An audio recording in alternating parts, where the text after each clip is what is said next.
Je vais très vite céder la parole à Ariela Masbounji qui va présenter sa table ronde et les participants à sa table ronde. Juste pour dire que la présence d'Ariela Masbounji est caractéristique de ce que nous avons voulu faire à POPSU, c'est-à-dire vraiment travailler tous ensemble, et en particulier des gens qui ont été tellement des passeurs entre différents milieux, comme toi, Ariela, et qui sont des passeurs entre des milieux qui souvent ne se parlent pas, combien des gens comme toi sont indispensables à un tel colloque. Maintenant, tu as la parole.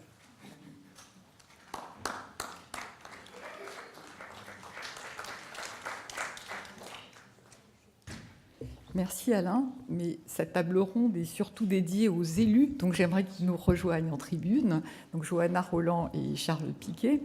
Votre parole est très très attendue parce que depuis ce matin, on entend les chercheurs, des chercheurs de très haut niveau.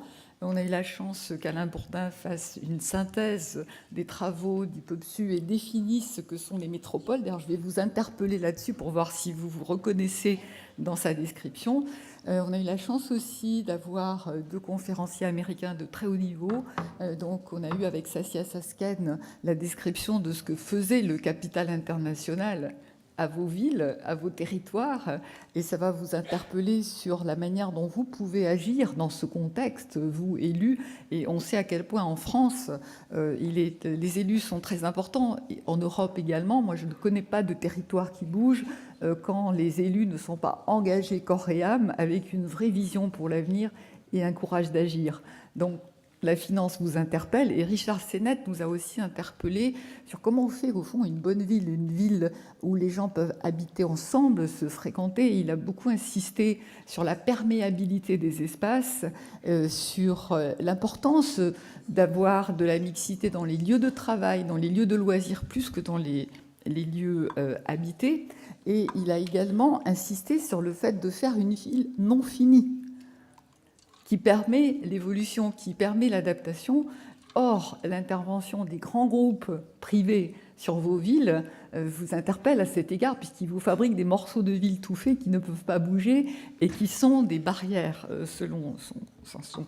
Là, j'improvise un peu parce que je viens de l'écouter et je pense que c'est très important que vous réagissiez à cet égard. Alors, la parole des élus est vraiment importante pour nous parce que, moi, je suis urbaniste et je pense qu'il y a beaucoup de gens qui travaillent sur la ville ici, qu'ils soient chercheurs ou qu'ils soient praticiens. Et nous aimons les élus parce que ce sont les élus qui font qu'il se passe quelque chose sur un territoire. En tout cas, c'est vrai pour l'Europe, mais c'est vrai aussi ailleurs. Je pense que New York a beaucoup bougé avec un maire comme Bloomberg, et il n'y a pas d'exception à la règle. Je veux dire, nous, urbanistes, sans vous, nous ne sommes absolument rien. Donc votre parole est importante dans ce colloque, d'une part pour être en écho avec la capitalisation qui a été faite, et d'autre part pour définir les prochaines recherches que va mener le POPSU, pour qu'on vous entende davantage sur les questions qui vous sont chères et sur lesquelles vous vous interrogez. Alors, qui vous êtes ? Vous connaissez, mais tout de même, une petite présentation. On va commencer par la femme, et puis la jeunesse, avec Johanna Roland. Donc, Johanna Roland est maire de Nantes. Alors Nantes, dont tout à l'heure Alain a dit qu'elle a parfois été définie comme étant une ville à côté de Paris, maintenant c'est fini. Maintenant on dit Nantes au niveau international. On a les objets animés de Nantes qui vont se promener partout en Europe, et Nantes existe très très fortement sur la carte du monde, malgré la taille qui n'est pas gigantesque. Mais vous êtes aussi présidente de la métropole. Et ça, c'est très important. Et vous êtes très engagé sur la question des métropoles, puisque vous présidez des instances en charge des métropoles, et vous-même, vous croyez beaucoup au rôle des métropoles pour faire bouger le territoire. C'est-à-dire qu'en fait, vous croyez à ces villes-gouvernements, même si tout à l'heure, vous étiez en conversation avec le ministre. L'État a certes un rôle à jouer, mais les villes montrent la direction au monde de ce qu'il faut faire. Moi, je plaide pour que les territoires soient davantage écoutés au niveau politique. Alors vous, Charles Piquet, vous êtes ministre du gouvernement bruxellois. Donc c'est complexe à comprendre, la Belgique. Moi, j'ai mis beaucoup de temps, je ne suis pas sûre d'avoir compris, parce qu'il y a la ville de Bruxelles, il y a la région de Bruxelles, il y a des gouvernements, il y a aussi des communautés. Et vous avez également présidé la communauté française, je pense, de Bruxelles. enfin de Belgique, mais surtout vous avez été maire de Saint-Gilles et vous avez mené des actions extrêmement dynamiques sur votre propre territoire. Vous êtes toujours maire. Et vous continuez. Et vous avez formé des générations de grands professionnels que je pratique, qui sont des aménageurs, et qui ont tous été à votre école, à Saint-Gilles, et qui aujourd'hui dirigent les grandes opérations de Bruxelles. Vous avez inventé les projets de quartier, les contrats de quartier, pour, dans un contexte métropolitain vraiment, vraiment très compliqué, parce que si vous essayez de comprendre Bruxelles, c'est tout à fait impossible. Il y a une rue qui appartient à un tel et l'autre rue appartient à un tel, c'est très complexe. Et dans ce cadre-là, vous avez inventé une façon d'agir très, très opportuniste, on dira, mais qui anticipe sur tout ce qu'on raconte aujourd'hui, c'est-à-dire sur la participation des habitants, sur la façon de fabriquer, parce que raconte Richard Sennett, des lieux perméables, des lieux où les gens se rencontrent, par ces projets de quartier sur l'ensemble du territoire de la métropole bruxelloise. Donc je pense qu'on va vous écouter très, très attentivement sur la question qu'on vous pose dans ce colloque, c'est quel défi pour les territoires métropolitains. Alors dans ce monde qui est le nôtre, qui est un monde mouvant, un monde incertain, qui a toujours été un monde incertain, je crois que vous êtes mieux placés que tous pour le dire. Comment vous définissez les enjeux? Comment vous voyez les problèmes qui sont les vôtres et ceux qui se dessinent, ceux que la métropole va affronter? Et comment, dans une perspective, au fond, de mandat limité, même si vous êtes régulièrement réélu, pour beaucoup d'entre vous, comment vous agissez sur le long terme? Comment vous agissez en termes de prospective alors que votre mandat est limité? Moi, j'aurais tendance à dire que les meilleurs élus sont ceux qui acceptent de ne pas être réélus, parce qu'ils prennent des risques. Prendre des risques n'est pas toujours payant. On verra ce que vous en pensez. Dans les grands enjeux que vous vous donnez, il y a forcément des contradictions, parce que vous ne pouvez pas tout réussir.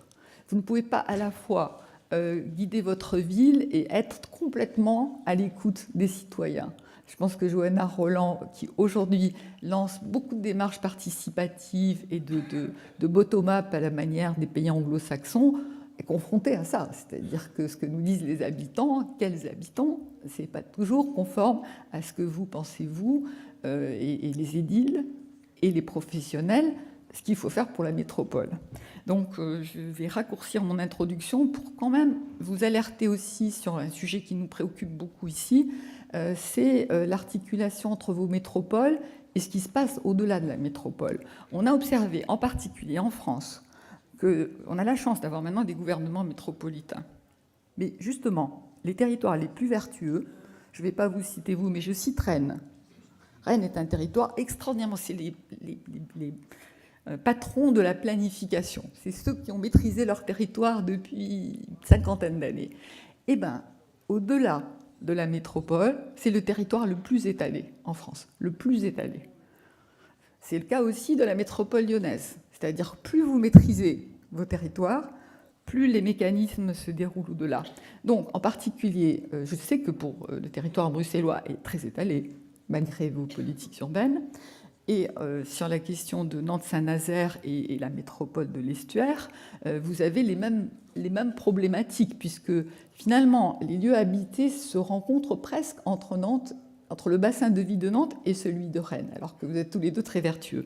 Donc on vous demande aussi, dans le cadre de ce colloque, comment vous faites bénéficier les territoires périphériques de vos réussites, parce que vous êtes des territoires qui réussissent. Donc je m'arrête là, je pense qu'il est important de vous écouter maintenant, successivement, et qu'ensuite on puisse avoir un échange commun. Je vous interrogerai tout à l'heure aussi sur la définition des métropoles telle que la propose Alain Bourdin, pour voir si vous vous reconnaissez. Parce qu'il dit que toutes les métropoles se ressemblent, on va voir si vous vous reconnaissez, mais il y a peut-être des choses qui se ressemblent. Il a parlé aussi, il a évoqué le projet de Pierre Vels, donc Grand Prix d'urbanisme 2017 sur Métropole France, à laquelle on pourrait associer Bruxelles. Nous sommes très amis, n'est-ce pas, Charles Piquet, donc une sorte de grande métropole européenne peut-être, qui serait en réseau.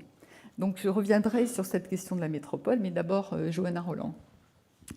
Merci, chère Ariella. Bonjour à chacune et chacun. Très heureuse d'être avec vous ce matin pour partager des questions qui, évidemment, non seulement nous interpellent dans les enjeux de conceptualisation qu'elle recèle, mais nous interpelle aussi dans les enjeux de passage à l'œuvre, à l'opérationnel. Je crois que si l'échelon des métropoles est aussi passionnant, et je salue mon ami Robert Herman, c'est bien parce qu'il est en France sans doute celui où on est le plus en responsabilité de conjuguer une vision stratégique, quelle vision à 5 ans, à 10 ans, à 15 ans, et en même temps une vision du quotidien. Je crois que la question qui se pose à nous, vous avez commencé à la formuler, Ariela, c'est comment dans un monde en mutation, dans un monde en pleine transition, transition numérique, transition écologique, transition alimentaire, transition démographique, transition démocratique, nous pouvons, avec tous et par tous, faire vivre les métropoles. En tout cas, c'est de cette manière qu'à Nantes, nous réfléchissons sur ce sujet. Je lisais ce qu'écrit Saskia Sassen, qui est intervenue ce matin et qui explique bien, je trouve, cette vision qu'elle qualifie un peu d'ambivalente des métropoles, à la fois locomotive de la richesse dans ce pays, les lieux où se concentrent les facteurs de créativité, les potentiels, les capitaux de formation, et en même temps, et on l'oublie parfois, la question du défi de l'inclusion qui est posée aux grandes métropoles dans ce pays.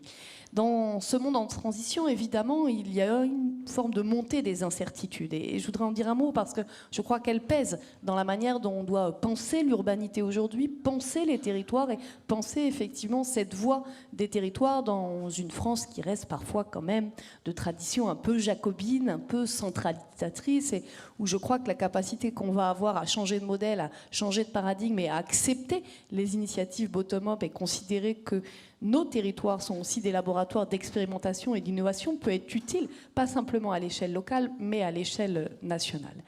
Un mot sur ces incertitudes d'abord. Évidemment, les incertitudes climatiques, j'en dis un mot, pas simplement parce que c'est l'actualité avec ce qui se passe tout dernièrement, mais parce qu'il y a aussi des situations médiatiquement moins connues. Je pense à cette dernière mousson qui a quand même laissé un tiers du Bangladesh sous l'eau. Dans toutes ces situations, les villes sont et seront demain en première ligne. Parce que c'est à elles qu'on demandera de trouver les capacités de résilience pour inventer le modèle d'après.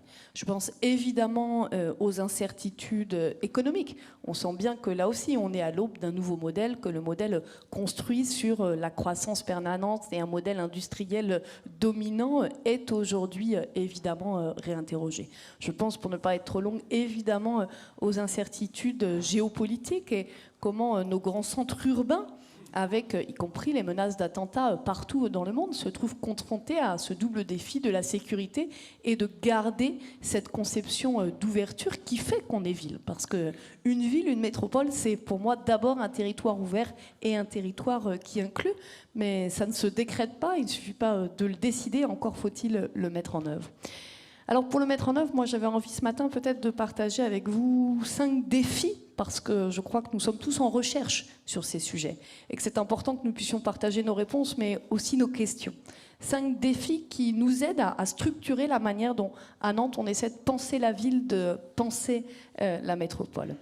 Le premier défi, c'est celui de la manière dont on renouvelle, je crois, le concept même de centralité, que j'écris volontairement au pluriel, dont on renouvelle le concept même d'urbanité. Pour revenir un instant sur l'histoire nantaise que vous connaissez bien, chère Ariela, cette réflexion sur la centralité, je dirais qu'elle a eu 3 étapes. La centralité historique à Nantes, c'est le cœur de ville, comme dans la plupart de nos grandes régions et nos grandes métropoles. Et c'est Alexandre Chemetov, puis Marcel Smets qui, le premier, a émis cette idée d'un métacentre. Comment on devait élargir le centre-ville pour se donner les capacités de s'adapter aux changements d'échelle auxquels nous aspirions. Aujourd'hui, nous sommes à l'étape d'après, puisque nous avons la chance sur Nantes d'avoir 3 grands noms de l'architecture. Frédéric Bonnet pour le projet sur la ZAC des îles, donc c'est le sud de la métropole. Bernard Reichen pour le grand projet du Bas-Chantenay.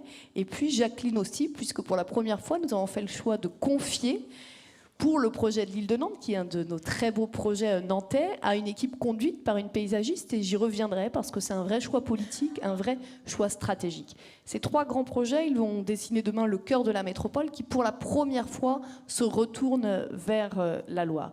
J'insiste sur ce point parce que derrière, il y a un vrai enjeu d'évolutivité, de ne jamais se contenter d'avoir une vision un peu statique de l'urbanité. Et cette question des centralités et des polarités au pluriel, dans nos métropoles, elle se pose dans la ville-centre, évidemment, mais elle se pose aussi dans les interactions avec les communes qui composent la métropole. Pour Nantes, c'est 24 communes. La question de l'articulation entre la densité de logement, la mobilité, elle ne se pose plus qu'à l'échelle de la ville. Si on ne pense pas ça à l'échelle de la métropole, évidemment, il y a des réponses que nous n'aurons pas. Et puis, dans le même temps, je crois que dans ce défi de faire centralité, de faire urbanité, il y a des enjeux sur lesquels on doit renouveler nos approches. Pour ma part, à Nantes, j'ai fait le choix de donner 2 inflexions très fortes. La première sur la question de la nature en ville, et j'aurai l'occasion d'y revenir, et la deuxième sur le rapport aux fleurs. Parce que je crois que, pour nous, un des enjeux, c'est la manière dont nous pouvons conjuguer une ville intense. Tout le monde ici, pour lutter contre l'étalement urbain, dit qu'il faut construire dans les villes, il faut construire dans les métropoles.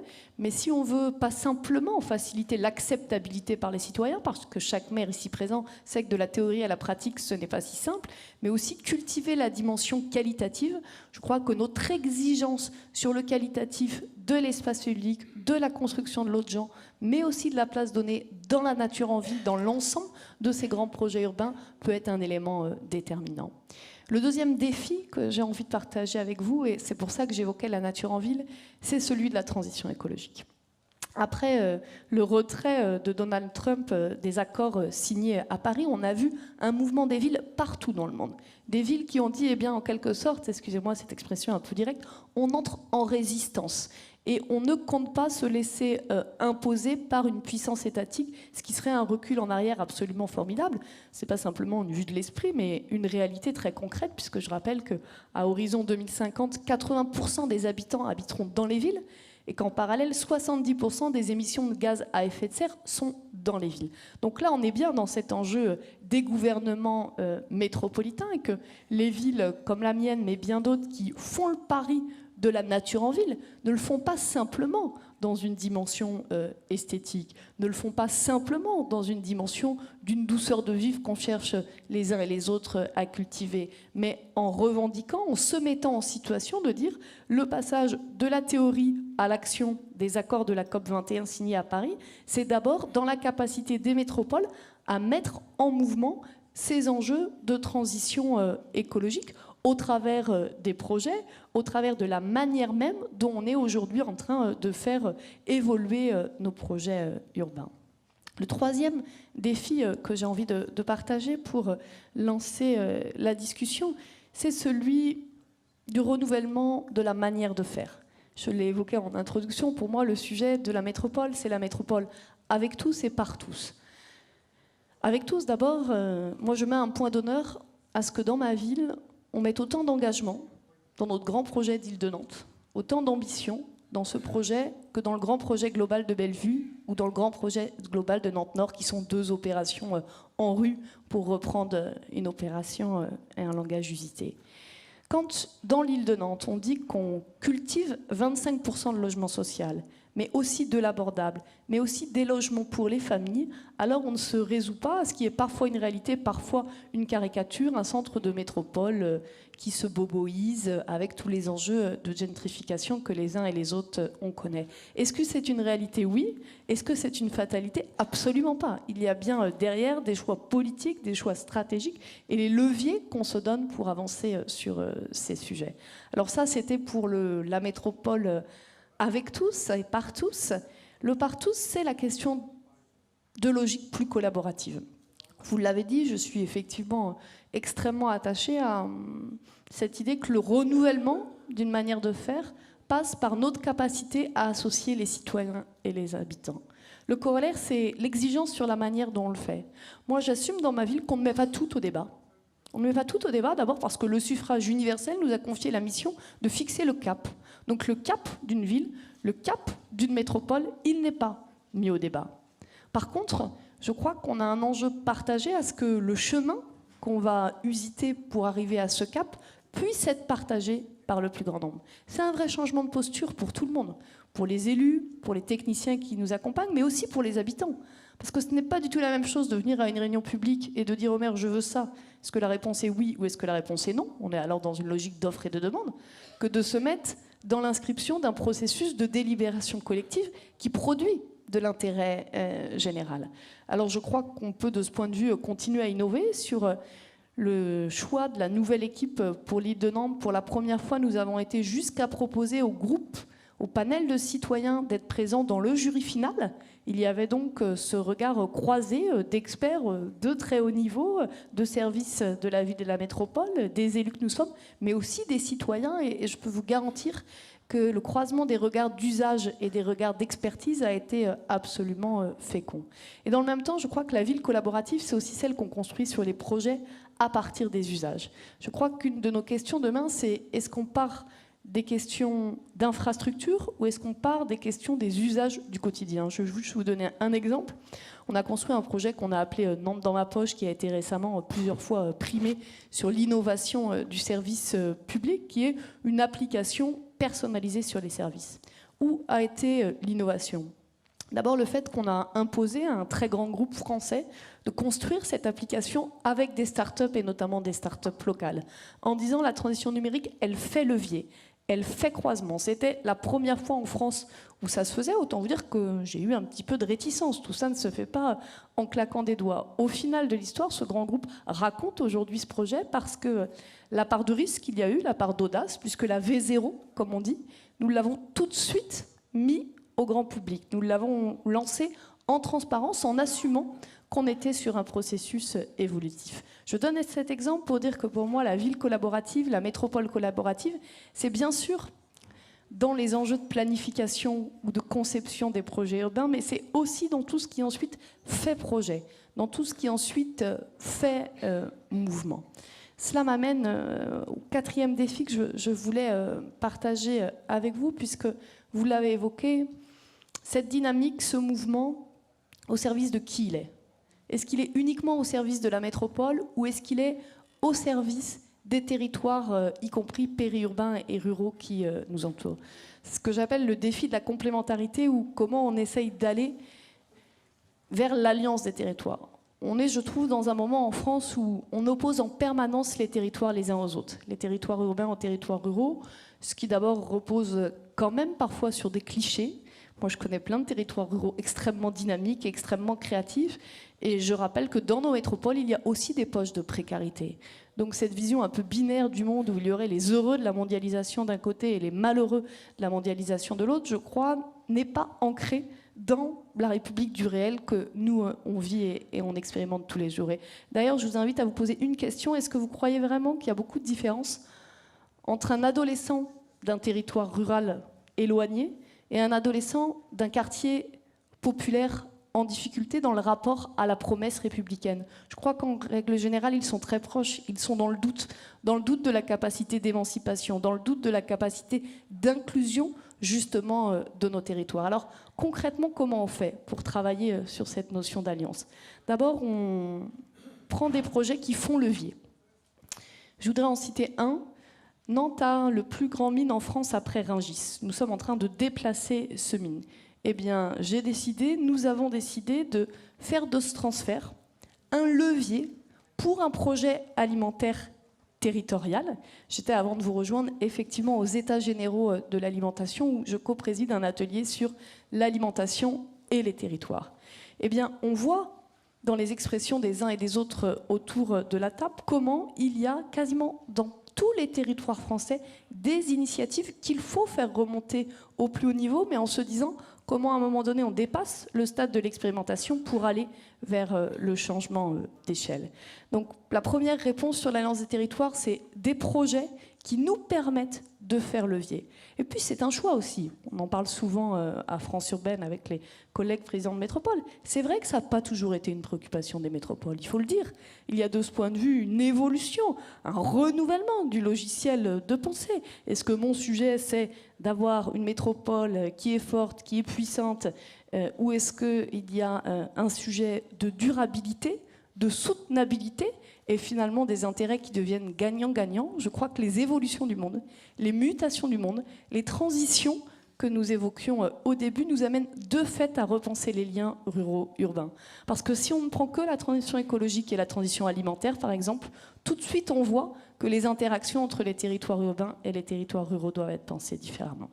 Et puis, le dernier défi sur lequel je voudrais revenir, parce que vous l'avez évoqué dans la fin de votre introduction, c'est le défi de la durée et de la compatibilité des temps. Le temps du politique, le temps de l'administration, le temps de l'urbanité et le temps des habitants.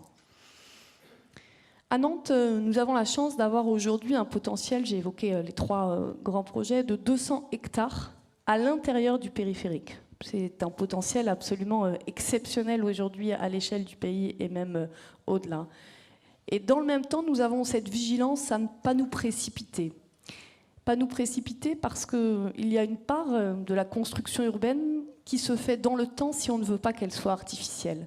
Comment d'abord on choisit un cap, une vision, comment ensuite on met en mouvement, parce que les maires d'aujourd'hui, je ne crois pas que ce soit des maires exclusivement bâtisseurs, je crois que la fonction d'un maire moderne, c'est aussi la capacité à mettre autour de la table, à fédérer des énergies qui se rencontrent, et comment on laisse la part du temps qui évite la standardisation et l'aseptisation. Et je voudrais conclure sur ce point. Je crois, moi, qu'il y a aujourd'hui un risque dans nos grandes villes, dans nos grandes métropoles en France et en Europe.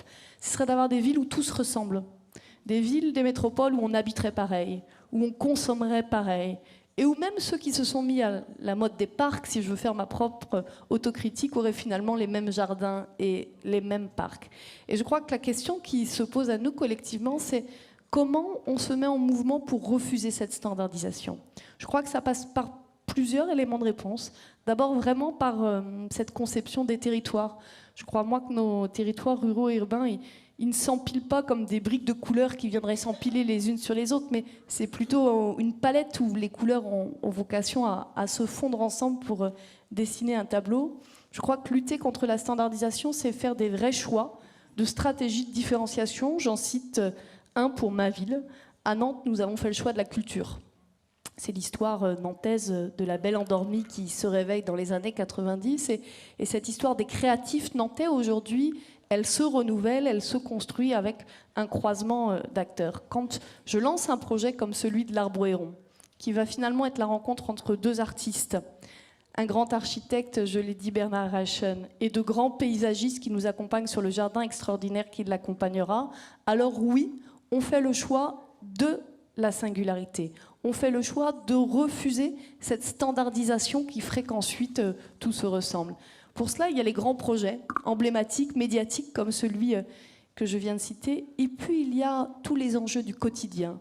Comment on fait pour que dans chaque commune de la métropole, il n'y ait pas finalement ce que vous appelez parfois une urbanité ennuyeuse, une forme de répétition permanente, parce qu'une ville qui respire, une ville qui est vivante, une ville qui est en mouvement, et une ville qui inclut, c'est bien sûr une ville qui a des grands projets marqueurs, différenciants, mais c'est ce que moi j'appelle la ville du cousu humain.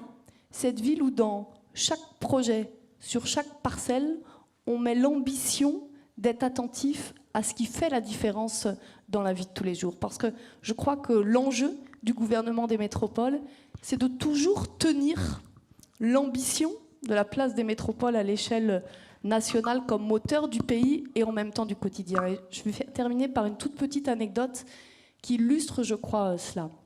Je vous ai dit pourquoi je croyais que nos villes devaient monter au front de la transition écologique. Comment c'était un choix de positionnement par rapport aux enjeux de la société. Il y a beaucoup de littérature aujourd'hui sur ce sujet, des gens comme Carlos Morenos qui expliquent pourquoi le gouvernement du XXIe siècle sur ces sujets sera le sujet des villes. Donc à Nantes, je vous épargnerai la liste de tout ce qu'on a lancé sur ce sujet, mais c'est très présent.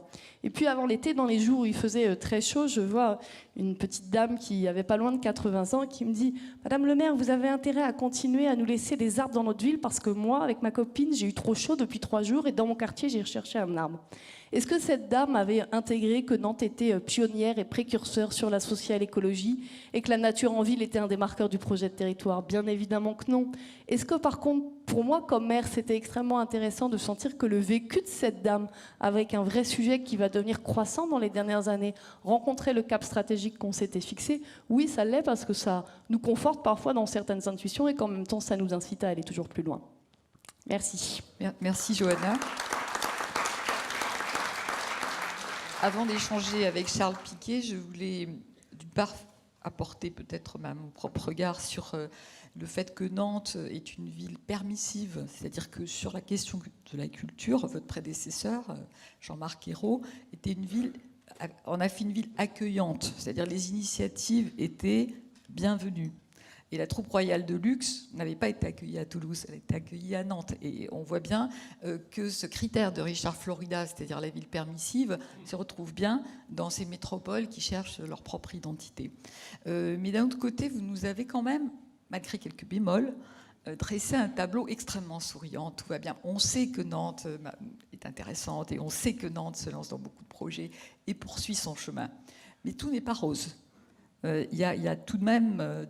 d'une part, les politiques nationales qui peuvent vous poser problème, en particulier, et c'est vrai pour la Belgique comme pour la France, ce sont quand même des territoires très très permissifs, c'est-à-dire qu'on peut construire à peu près où on veut en France, sauf quand il y a des lois qui s'y opposent, c'est vrai en Belgique aussi, et on peut construire des centres commerciaux à peu près où on veut. Il y a une permissivité incroyable qui fait qu'on a un territoire étalé, et ça, vous n'y pouvez pas grand-chose parce que ça échappe à vos politiques. Donc, est-ce que vous pouvez vous faire entendre des pouvoirs publics sur ces politiques faibles? En fait, quand on compare à l'Europe du Nord, moi je suis en train d'organiser un événement à Berlin pour les Berlinois, c'est une aberration ce que nous faisons en France. Les Néerlandais, pour eux, le contre-exemple, c'est la France, sur la question de la permissivité concernant les centres commerciaux. Je ne suis pas sûre que la Belgique soit beaucoup plus vertueuse que la France, mais en tout cas, peut-être qu'on y reviendra. Donc, qu'est-ce que vous faites par rapport aux politiques nationales et sur quoi vous vous cassez le nez, au fond? Parce que vous nous avez décrit quelques petits problèmes, mais il y en a beaucoup. En particulier, on voit bien que sur chacun des projets urbains, ça renvoie à des questions d'ensemble. Sur la Petite Hollande, ça vous renvoie à toute la politique de la Loire. Par exemple, ça vous renvoie à toute la stratégie sur la mobilité. Donc, vos projets, ça les quand même, sont remarquables, mais en même temps, vous n'arrivez pas à faire Notre-Dame-des-Landes. Donc, sur quoi vous vous cassez le nez et quelles sont les questions que vous aurez envie de renvoyer aux chercheurs qui vont poursuivre leurs travaux approfondis sur la question des métropoles? Bon, alors d'abord, je vais évacuer une question. Notre-Dame-des-Landes, je propose qu'on en parle au café, parce que ce soit pour ce gouvernement ou le précédent, ce sujet est maintenant sur le bureau du président de la République, donc à un moment donné, à chacun de prendre ses responsabilités. Mais il faut que les élus fassent pression. Bien sûr, sans vous, on n'y arrivera jamais. C'est à quoi on travaille. Plutôt peut-être sur qu'est-ce qui est compliqué dans le rapport aux politiques nationales, et puis peut-être partir d'un exemple concret, d'où certains paradoxes peuvent sortir, et y compris d'attentes contradictoires des habitants. Sur les politiques nationales, je crois qu'il y a deux choses. Il y a un sujet bien connu qui est la baisse des dotations de l'État et qui est inquiétant, pas simplement d'un point de vue financier. Je le dis là parce qu'à nouveau 13 milliards sont annoncés. Moi, je suis très libre sur ce sujet. Dans le dernier quinquennat, j'ai d'abord soutenu la baisse des dotations de l'État, considérant que c'était bien normal que les collectivités participent à l'effort de redressement du pays. Puis à un moment donné, avec d'autres, j'ai dit attention, ça va trop loin. Si les métropoles qui sont le moteur de ce pays sont obligées de mettre le pied sur l'investissement, est-ce que vous êtes bien sûr que la reprise de la croissance attendue, elle ne va pas être ralentie? Mais je crois que le sujet aujourd'hui va au-delà. C'est la part d'autonomie des collectivités locales, y compris le débat autour de la taxe d'habitation. Pour moi, le sujet, il n'est pas tant le manque à gagner de la recette. Il est qu'une stratégie métropolitaine, c'est un projet, et que nous bâtissons une stratégie de financement pour le financer. Si demain, il y a une perte de l'autonomie fiscale et donc de l'autonomie de stratégie de financement par les collectivités locales, alors il faut assumer que les collectivités locales ne seraient plus que des courroies de transmission d'une politique gouvernementale. Mais là, on serait bien loin d'une évolution du pays qui ferait la part au bottom-up et aux initiatives territoriales. Ça, c'est, je trouve, la première difficulté à laquelle on peut être confronté aujourd'hui. La deuxième, c'est ce que j'appelle, j'espère qu'elle va être fonctionnaire de Bercy, l'automaticité de Bercy. Qu'est-ce que je veux dire? Je vais prendre un exemple.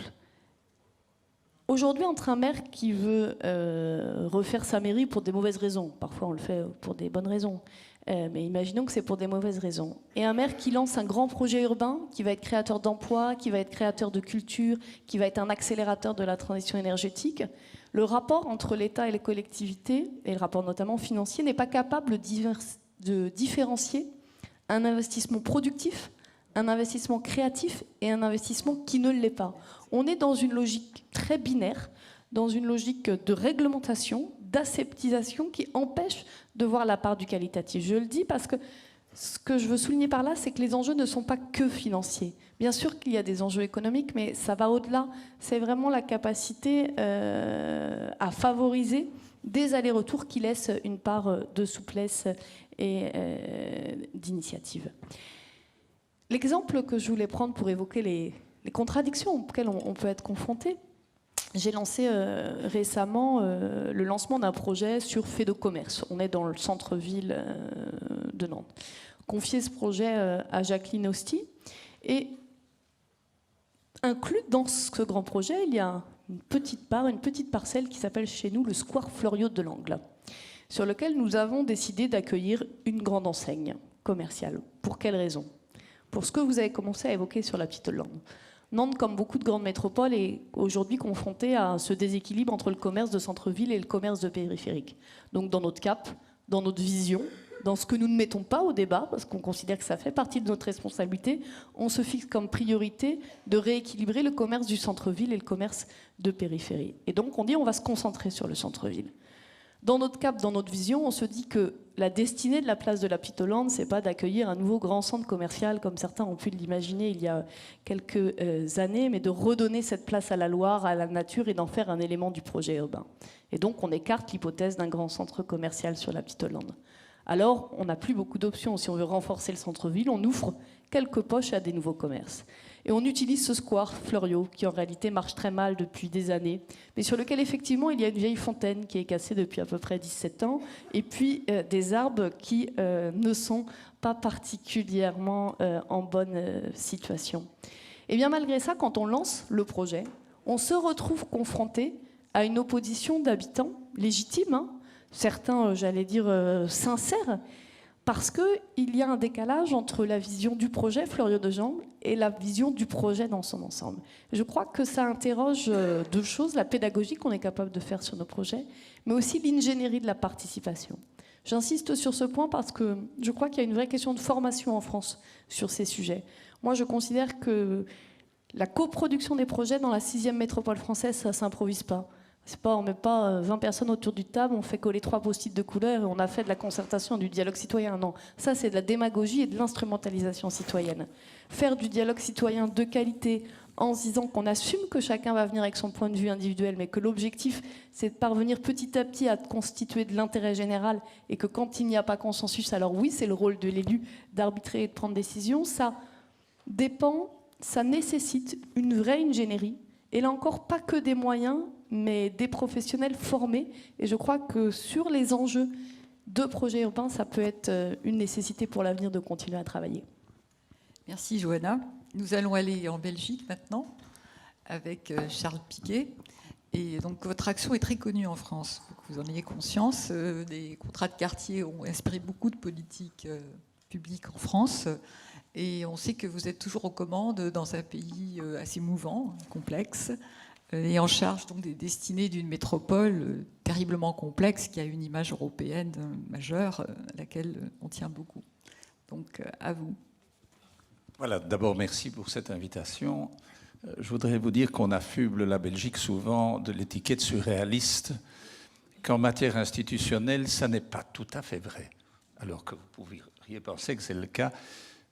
La Belgique, c'est 3 régions, c'est un État fédéral, c'est très comparable à l'Allemagne avec ses Länders. Le reste est secondaire, mais si on rentre dans le secondaire, c'est vrai que c'est extrêmement difficile. 2 métropoles en Belgique, hein, c'est Bruxelles dilatée, on va en parler, c'est Anvers, et il y a Liège et Charleroi qui sont 2 villes importantes, Gand aussi, mais enfin, je pense qu'on peut réserver la définition de métropole à Anvers et à Bruxelles. Alors, merci pour cette invitation. Donc, Ce titre est interpellant parce que l'incertitude quant aux villes, oui, encore qu'on pourrait prendre les choses de manière plus pessimiste, et ça sera en tout cas ce que je voudrais refléter, c'est que moi j'ai une certitude. Une certitude, c'est que l'avenir des villes et des métropoles est menacé par un enjeu sur lequel je reviendrai. J'aurais pu parler de plusieurs enjeux, parce que la transition énergétique, la révolution numérique, la mobilité, enfin, il y a plein d'enjeux. J'ai voulu en retenir un, qui est un sujet un peu bateau, mais qui est essentiel, qui a fait l'objet d'une littérature abondante, mais dont on ne peut pas dire que ce thème-là a toujours retenu l'attention des urbains et des gestionnaires urbains comme ce problème devait être retenu. C'est celui du vivre ensemble, de la cohésion sociale, les problèmes de fragmentation sociale, de sécession des catégories sociales, etc. Ça, c'est pour moi le tout grand problème. Le tout grand problème parce que je crois qu'on peut imaginer tout ce que l'on a évoqué comme enjeu. Si la ville connaît le désordre social, les tensions et les ségrégations sociales, je pense qu'on va à une catastrophe. Évidemment, nous ne vivons pas les mêmes situations, parce que si quelqu'un dit que toutes les métropoles se ressemblent, c'est faux. Toutes les métropoles ne se ressemblent pas. Je vais prendre un exemple. Mon expérience, moi j'étais ministre fédéral des villes, j'ai été ministre-président d'une région, je suis maire depuis 30 ans. J'ai un peu observé quand même ce qu'étaient les phénomènes urbains, les comparer. Prenez Bruxelles et Paris. Prenez Paris, qui a quelque part exporté la paupérisation et les précarités dans la périphérie, et prenez Bruxelles, le noyau urbain que représente la région bruxelloise, qui est pauvre, qui est économiquement très riche, parmi les 3 régions les plus contributives au PIB de leur pays, donc au PIB tout court d'ailleurs. C'est après Londres, évidemment, il y a Paris, etc. Mais c'est très différent. C'est très différent. Nous avons notre bourgeoisie est dans la périphérie, encore qu'il y a des enclaves qui ne correspondent pas tout à fait à cette définition, hein, il y a aussi des quartiers populaires, et nous avons les quartiers difficiles qui sont dans le noyau central. Tout le monde connaît Bruxelles maintenant à travers Molenbeek, on aurait préféré avoir une autre forme de publicité plus positive, mais enfin, vous devez savoir que c'est comme cela. Mon expérience, c'est que très vite les territoires se contaminent, et donc on ne peut pas ignorer ces ségrégations et ces ruptures qui existent dans le tissu métropolitain et urbain. Je racontais tout à l'heure une visite à Jean-Tibéry il y a des années, et puis nous sommes sur les Champs-Élysées. Vous allez comprendre à quelle époque c'est. Et j'avais été dans la périphérie, j'avais été voir un certain nombre de quartiers qu'on connaît, qui sont des quartiers fragiles et où se déroulent souvent des choses évidemment graves en termes de sécurité, etc. Et puis où l'exclusion sociale est quand même très dense. Et j'avais regardé les Champs-Élysées et j'avais dit, mais c'est à quelques kilomètres.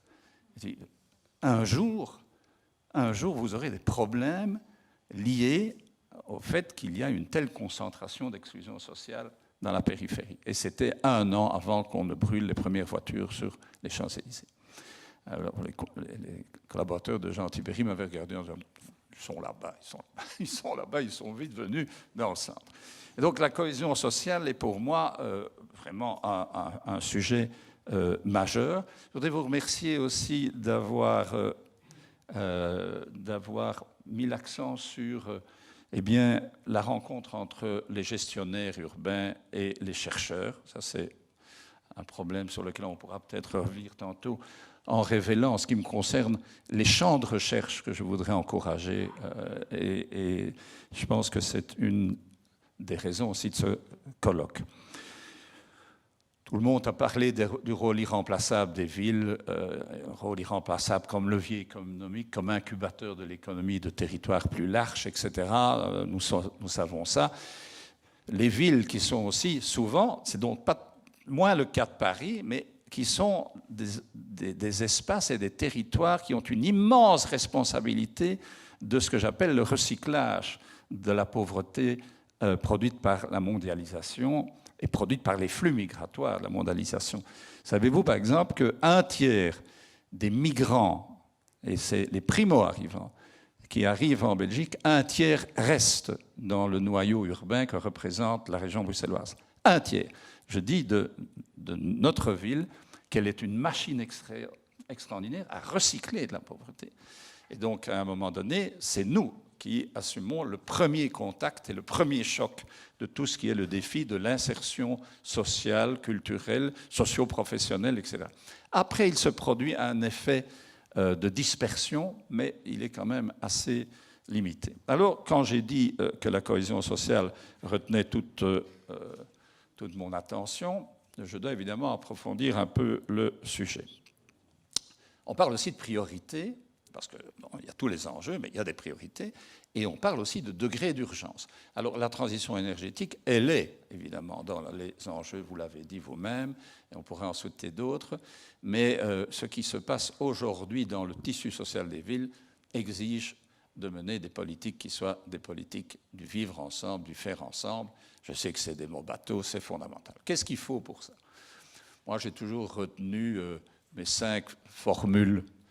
Il faut un sentiment d'appartenance positif, une identité positive, c'est important, ça se crée comment? Par la fierté, par l'identification positive à sa ville. Ça veut dire que la pire chose qu'on peut faire, c'est laisser un quartier se délabrer avec finalement un quartier qui renvoie aux habitants une image tellement négative qu'ils sombrent eux-mêmes plus encore dans la morosité. Ce qu'il faut, ce sont des équipements publics qui sont des correcteurs en fait de situations sociales qui sont souvent préoccupantes. Les équipements publics sont fondamentaux. De plus en plus, la qualité des équipements publics sont d'ailleurs un facteur d'attractivité dans certains quartiers. Et je me rappelle quand j'ai vendu ma maison à Bruxelles, ma première maison à Bruxelles, 2 fonctionnaires européens et espagnols sont venus me trouver. Ils ont déployé une carte, ils habitaient Luxembourg, ils ont déployé une carte de Bruxelles devant moi où étaient dessinés de grands cercles. Je me dis, c'est quoi ces cercles? Je ne connaissais pas, moi. Hein. Je suis maire, je suis ministre, je venais de Luxembourg. Et donc, on avait une conversation très franche. Et c'est quoi ces cercles? Me disent, ce sont les zones où, tout en ayant une voiture, nous aurons à en user le moins possible.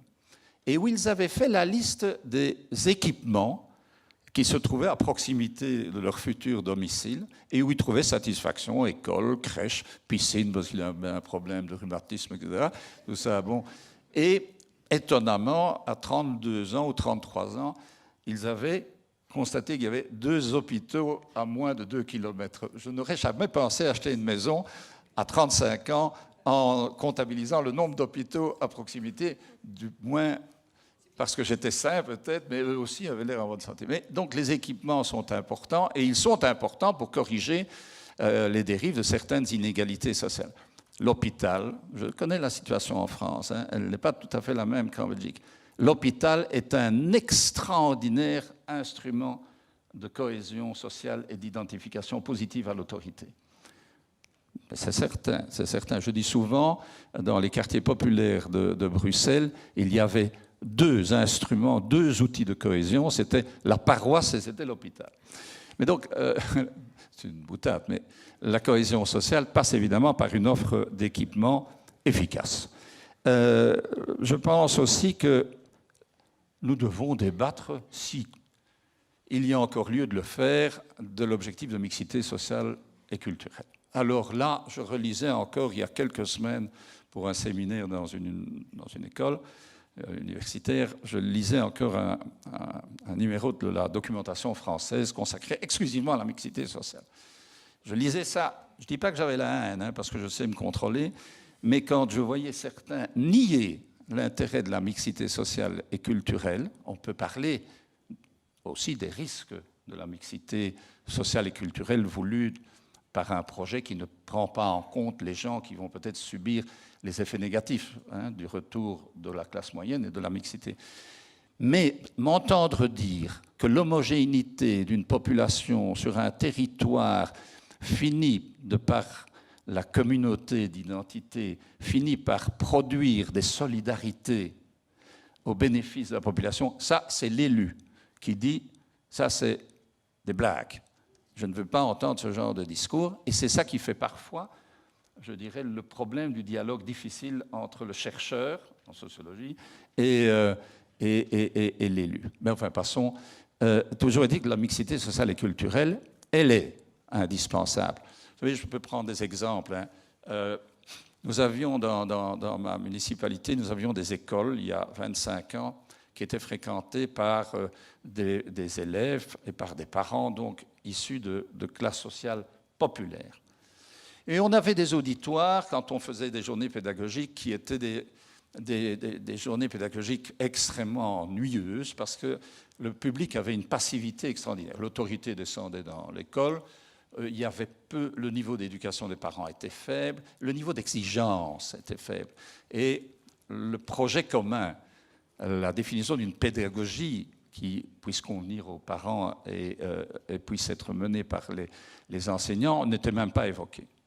Maintenant, depuis qu'il y a 16% de Français dans ma commune, ils ont investi des écoles. Non, mais je rigole, hein, c'est pas parce qu'ils sont français. C'est maintenant un public qui est venu s'installer et qui a participé à la revalorisation générale de l'école. Qu'est-ce que ça a comme résultat? Ben, ça tire les pauvres vers le haut aussi. C'est ça la mixité, il faut la voir comme ça. Maintenant, il faut alors des équipements ou des politiques foncières, par exemple, qui permettent de corriger les effets négatifs de ce que certains condamnent comme étant la gentrification. Et pour ça que la maîtrise publique, les projets immobiliers sont importants et doivent être aussi des éléments de la planification politique. Juste sur ce thème de la gentrification, en effet, il y a beaucoup de chercheurs en France qui s'opposent à la gentrification et on est amené à leur poser la question, que fait-on? Est-ce qu'on garde la situation telle qu'elle est?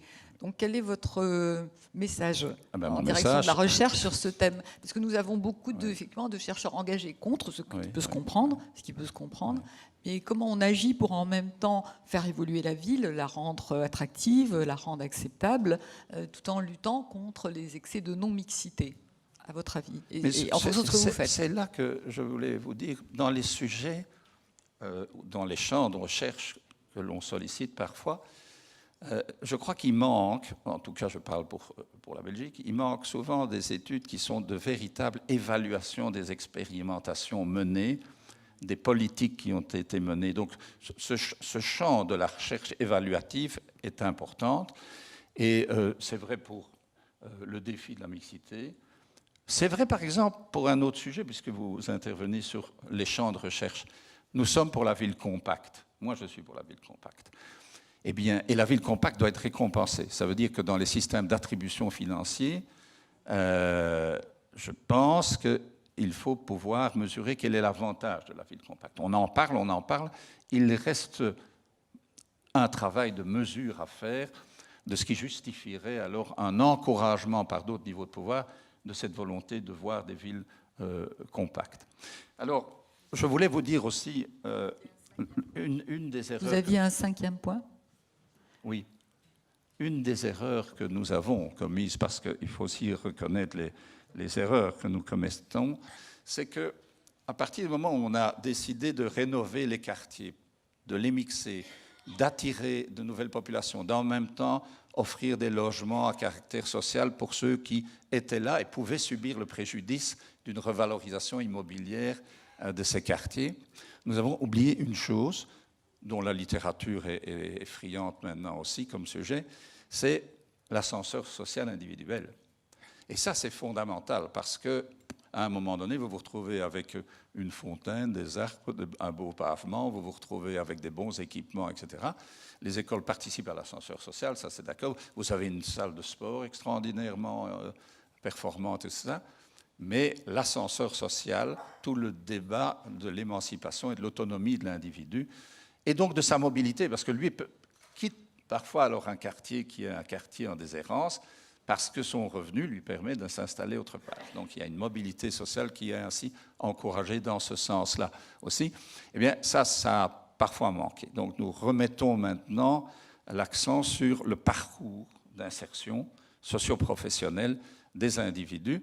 Et je crois que c'est indissociable d'une politique de cohésion sociale. Deux mots en ce qui concerne l'échelle, parce qu'il faut parler, je crois qu'il y a 3 échelles. Il y a le local, là où il y a la proximité avec les problématiques sociales individuelles, avec les ménages, la détection immédiate et rapide de problèmes fonctionnels et l'intervention rapide pour remédier à certaines situations. On connaît l'avantage de la proximité, surtout en matière de sécurité. C'est un débat qui est français aussi. Hein. Donc, moi, je suis convaincu qu'il faut travailler avec des polices à 2 échelons, mais il faut certainement, voire à 3, mais il faut certainement une police de proximité. Mais ce que je voulais dire, c'est qu'il y a donc des échelles, le local, le noyau urbain, qui est assez facile à définir en ce qui nous concerne, c'est la région, par exemple, de Bruxelles. Et puis, vous avez toute la zone qui a subi l'effet de dilatation et qui constitue peut-être ce qu'on appelle, peut-être pour parler de Paris, la périphérie. Il faut travailler, alors on peut aller plus loin encore que la périphérie, évidemment, mais en tout cas, 3 échelles. Partenariat public-privé, une question que vous avez posée tantôt. On manque d'expertise dans ce domaine. On manque d'une analyse aussi approfondie, et pas seulement liée à la qualité architecturale et urbanistique des projets, mais à leur fiabilité financière notamment. On manque un peu d'expertise dans ce domaine, et les urbanistes architectes doivent être plus que jamais des partenaires du montage financier, mais ça, on le connaît. Mais le partenariat public-privé, il n'est imaginable que dans la condition essentielle de la planification. Alors, c'est un mot qui fait extrêmement peur, parce que planification. Mais planification, ça s'appelle projet, vision globale sur un terme raisonnable, c'est-à-dire sur une durée qui est indispensable. Et quand vous pouvez assurer cette sécurité juridique de savoir que là, on pourra faire ceci, de là, on pourra faire cela, et que vous pouvez éviter des effets qui peuvent être produits par des projets insensés, etc., je crois que la planification retrouve toute sa noblesse. Mais vous mettez le doigt justement sur un des conflits qu'on connaît en France et partout dans le monde, sur la détestation mutuelle entre le monde de la planification et celui du projet urbain. Or, vous nous faites la démonstration que les deux doivent se combiner. Je pense que Johanna Rolland dirait la même chose, et qu'il faut savoir ce qu'on entend par planification en France. C'est vrai, ça a souvent été assez figé et assez éloigné de la vision, notamment ibérique, de la planification stratégique, c'est-à-dire avec des dates, avec des priorités. Mais je suis très heureuse de vous entendre dire ça, et je pense que c'est aussi un sujet de recherche à poursuivre, parce que nous avons des mondes très séparés qui ne se parlent pas, qui ne s'écoutent pas, alors qu'ils doivent se nourrir mutuellement de leurs questions et de leurs avancées. C'est-à-dire qu'on a connu la planification par l'affectation, qui était la première. Les premiers plans d'urbanisme un peu partout ont consisté à dire on peut faire du logement là, on peut faire ceci là, on peut faire ceci là, on ne peut pas faire ceci là, mais ce n'était pas de la planification stratégique. La planification stratégique, ça consiste à dire, voilà, on dispose d'autant de centaines d'hectares, on dispose de certaines zones qui sont des zones stratégiques. Par exemple, à Bruxelles, on a racheté les friches de la société de chemin de fer, et ce sont devenus quand même des espaces qui ont une taille significative et sur lesquels ces friches, vous pouvez développer un plan stratégique. Ça, c'est la planification plus active. Je termine en vous parlant aussi de ce qui est indispensable, c'est le temps des institutions. Si vous voulez avoir une politique intégrée et que vous voulez prendre en charge des problématiques qui appellent à différentes compétences et disciplines et responsabilités, vous avez ce problème de la non-simultanéité des durées de législature et de durée de mandat. C'est de la folie. Donc, vous avez une durée communale, vous avez une durée régionale, vous avez une durée nationale. Donc, vous avez... Alors, nationale, on ne va peut-être pas aller jusque-là. Mais il est évident que... Bon, enfin, je vois bien ce qui se passe. Excusez-moi, je vois bien ce qui se passe. Paris, l'Île-de-France, enfin, le national... Oui, mais c'est très compliqué, évidemment. Et nous connaissons ça aussi. Et donc, moi, je suis pour la simultanéité des élections autour d'un projet commun. C'est ce que j'ai appelé contrat de législature. Les différents parlements ou assemblées discutent en même temps, aux différents niveaux de pouvoir proches qui opèrent sur un territoire significatif, discutent d'une politique commune. Alors, je sais bien que ça n'a plus rien à voir avec l'urbanisme et avec l'architecture, mais ça a à voir avec les conditions dans lesquelles on peut travailler en tant qu'urbaniste et architecte. Et puis, j'en ai fini. Je vous dirais que vous aviez posé des questions sur les projets d'études. Je crois que la transition énergétique, elle est évidemment un des champs d'investigation plus important, qui appelle évidemment à des techniques qui sont parfois très sophistiquées, mais j'ai de grandes craintes en ce qui concerne là les obligations de timing par rapport aux efforts qui sont consacrés tant en matière de recherche qu'en matière d'attribution des budgets. Mais donc c'est vrai que la transition énergétique est fondamentale et je pense aussi que ça n'a rien à voir avec le sujet du jour. Ce qui m'obsède, c'est que je vois bien que si on veut lutter contre la fragmentation sociale, l'exclusion sociale, il faut mener des politiques qui soient des politiques d'accompagnement des individus pour qu'ils sortent de ces effets ghetto qu'on peut connaître. Et il manque des études, et en France aussi, sur la traçabilité des parcours des gens qui rentrent dans des dispositifs d'insertion. Vous parlez beaucoup des contrats aidés pour le moment. Nous avons des contrats aidés aussi. Vous voyez ce que c'est les contrats aidés. Oui, les contrats aidés, est-ce que c'est véritablement le pied dans l'étrier d'une carrière longue, durable? Personne ne le sait. Et chaque fois que je rencontre des gens à l'étranger, je leur dis, mais votre dispositif d'accompagnement des demandeurs d'emploi, est-ce que vous pouvez en mesurer l'efficacité sur le terme? C'est un peu moins le sujet du jour. C'est tout de même le sujet, parce que faire la ville, c'est faire la ville pour tous. Voilà. Et faire une ville où tout le monde est bien. Donc c'est absolument le sujet. Moi, j'étais frappée par le fait qu'en Grande-Bretagne, pays ultralibéral, les privés sont obligés, ils ont un contrat, quand ils ont une opération, ils doivent former la population et embaucher 50% des gens locaux dans les opérations. Ça a été le cas pour les Jeux Olympiques et je ne comprends pas du tout pourquoi en France on ne fait pas comme ça. Je pense que parfois les pays ultralibéraux s'y prennent mieux que nous sur la question de la cohésion sociale. En tout cas, les questions que vous avez évoquées, à mon avis, sont essentielles et vont nourrir la recherche. Alors, il nous reste très peu de temps parce qu'a priori on a dépassé le temps, mais tout de même, juste je voulais qu'Alain Bourdin ait la chance de dire en une phrase ce qu'il entendait par le fait que les métropoles se ressemblaient et faire réagir nos deux patrons de métropole. Parce que donc, les élus ne se reconnaissent pas du tout dans cette définition qui était bien sûr un peu tronquée, puisque tu l'as dit. Non, j'ai développé principalement le fait que les métropoles européennes ne se ressemblent pas, mais qu'elles sont, comme toutes les métropoles du monde, confrontées à une série d'enjeux qui ont été largement évoqués, qui sont incontournables. Mais justement, je voulais développer, au contraire, que la richesse des métropoles européennes par rapport aux métropoles d'autres régions du monde, c'est leur diversité, et que c'est là-dessus qu'il faut jouer dans la coopération. Voilà, je pensais que c'était nécessaire de rectifier.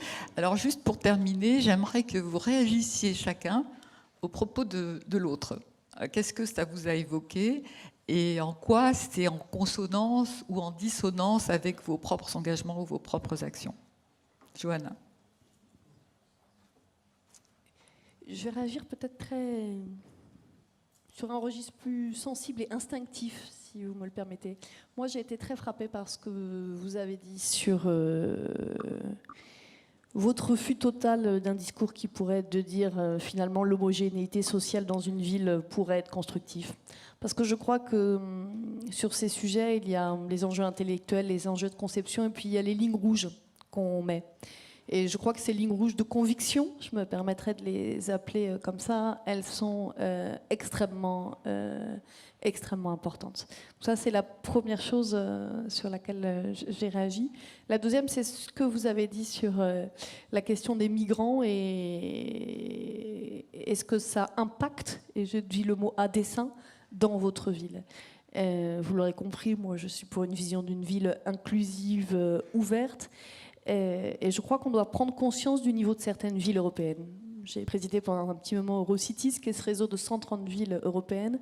Quand des maires de grandes villes allemandes m'expliquaient que dans certaines villes, ils accueillaient par jour 9 000, 16 000 migrants, je crois qu'en France, ça doit nous interpeller sur ce sujet. Et donc j'ai trouvé très fort que vous ayez relaté en quoi, sur ces sujets, les villes à nouveau sont en première ligne. Et si on prend que ces deux exemples, la question des migrations et la question du changement climatique, on voit bien sur deux sujets d'avenir, sur deux sujets complexes, sur deux sujets sensibles, que nous sommes vraiment, j'allais dire, au front, si vous me permettez cette expression.